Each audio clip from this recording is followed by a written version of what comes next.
DIY 教室。ペンキの下地処理、木の節目やへこみのパテ埋め。今回は木部にペンキをきれいに塗るための節目やへこみの埋め方をご紹介します。こちらの道具を使って DIY します。節目やへこみ周りの毛羽立った部分を削り落とします。削った粉はきれいに拭き取っておきましょう。節目やへこみへ盛り上がるくらいにパテをのせます。パテの表面をヘラでしごいてへこみや穴に埋め込みます。角の欠けた部分には少し多めにパテをのせ、2面からパテをしごいて角を作ります。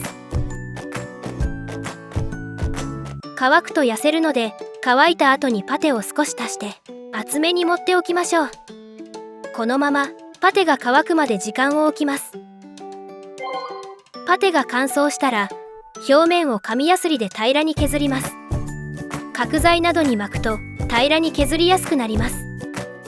角の部分は1面ずつ削っていきましょう。